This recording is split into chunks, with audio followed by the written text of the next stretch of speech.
2027 से पहले समाजवादी पार्टी लगातार 2024 लोकसभा चुनाव की तर्ज पर पीडीए को एक मजबूत आधार बनाकर उसको प्रेजेंट करने की कोशिश करेगी। सबसे बड़ी बात यह, अखिलेश यादव बार बार पीडीए की मजबूती पर बहुत सारे बातें कहते हैं। आपने देखा होगा कि इन दिनों पिछले जो बिहार विधानसभा चुनाव हुआ उसमें भी एसआईआर की जो एक्सरसाइज हुई उस पर विपक्ष ने किस तरीके से सरकार को घेरा, चुनाव आयोग को घेरा और एक बार फिर से एसआईआर पर तीखे तंज किए हैं अखिलेश यादव ने।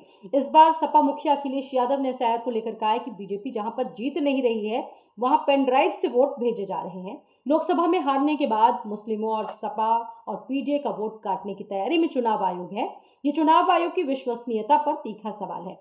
उन्होंने कहा कि हमें पता चला है कि यूपी में कुल 1,99,710 वोट काटने का लक्ष्य है। मतलब कि ये सीधा सीधा आरोप है। उन्होंने ये भी कहा कि विधानसभा स्तर पर एक पेन ड्राइव तक तैयार हो चुकी है। कमिश्नर से लेकर जिलाधिकारी सब पर लगातार प्रेशर बनाया जा रहा है और कहा कि बीजेपी हारने वाली है उत्तर प्रदेश में। इस बार उन्हें जनता हराएगी, इसलिए आजकल ये सारी जो कवायदें हैं उत्तर प्रदेश में चल रही हैं। दरअसल अखिलेश यादव लखनऊ में एक प्रेस कॉन्फ्रेंस कर रहे थे। उस दौरान उन्होंने फॉर्म 7 की धांधली पर भी सवाल उठाए। ये भी कहा कि मुस्लिम समाज के लोगों के नाम पर बड़े पैमाने पर जो नाम है वो काटे जा रहे हैं।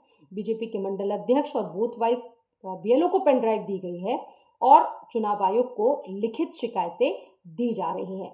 सबसे बड़ी बात यह है कि फॉर्म 7 जो होता है उसकी धांधली के सबूतों को लेकर, फॉर्म के वेरिफिकेशन को लेकर वो उन्होंने उसको बेहतर बनाने की मांग की है और कहा है कि हर फॉर्म पर नंबरिंग की जाए। अखिलेश यादव ने कहा है, उन्होंने मांग की है कि घपलेबाजी को पकड़ने के लिए आर्टिफिशियल इंटेलिजेंस का सहारा लिया जाए, फॉर्म जमा करने वालों का सीसीटीवी फुटेज निकाला जाए और राज्य के खिलाफ साजिश करने वाले लोगों के खिलाफ मुकदमा भी तय किया जाए।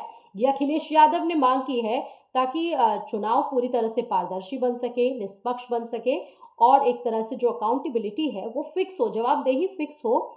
और बता दें कि अखिलेश यादव ने जब प्रेस कॉन्फ्रेंस की तो कई सारी बड़ी बातें उन्होंने कही और कहा कि पूर्व विधायक को पहले से ही जानकारी लग गई थी कि किस पर कौन सा वोट काटना है।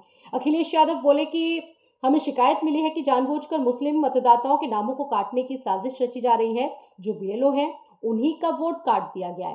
हालांकि ये पहले आरोप नहीं, इससे पहले भी अखिलेश यादव विभिन्न आरोप लगा चुके हैं। पूरी की पूरी एसआईआर प्रक्रिया पर जो लोगों को मुश्किलें हो रही हैं उस पर भी उन्होंने सवाल उठाए थे। उन्होंने ये भी कहा कि लोकतंत्र में वोट तो सबसे बड़ा अधिकार है और अगर आपसे वोट डालने का अधिकार छीन लिया जाए तो इससे बड़ी धांधली क्या होगी। चुनाव आयोग ने बड़ी संख्या में बीजेपी से मिलकर वोट काटने का प्लान बनाया है।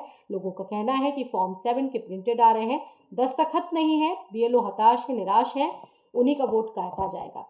सीएम कार्यालय से भी लगातार धमकाया जा रहा है। उन्होंने ये भी आरोप लगाया कि मुख्यमंत्री कार्यालय से धमकाया जा रहा है। जिलाधिकारियों और कमिश्नरों की पूरी लिस्ट मिल चुकी है और चुनाव आयोग के अधिकारी बताएं कि उन्होंने किस तरह से शपथ ली है। मुझे लगता है नहीं ली है। तो इस तरह की चीजें अखिलेश यादव ने बोली, इस प्रेस कॉन्फ्रेंस में आरोप लगाए।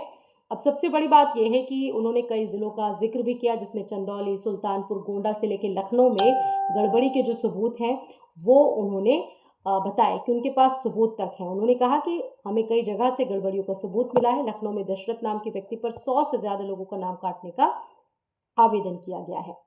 अगर एक भी वोट कटा तो ये हमारी बड़ी हार होगी। अखिलेश यादव ने पीडीए प्रहरी से अपील की है कि सबूत इकट्ठा किए जाएं और साजिश को कामयाब ना होने दें।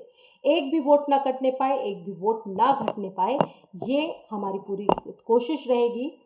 और एक आरोप जो उन्होंने लगाया कि जहां बीजेपी नहीं जीत रही है वहां पर पेन ड्राइव से वोट भेजे जा रहे हैं, इस तरह के आरोप लगाए हैं उन्होंने। अब सबसे बड़ी बात यह है कि आरोप प्रत्यारोप तो लगातार चलते रहते हैं पार्टियों की तरफ से। अब इसको लेकर बीजेपी की क्या प्रतिक्रिया होती है, किस तरह का जवाब आता है, ये देखने वाली बात है।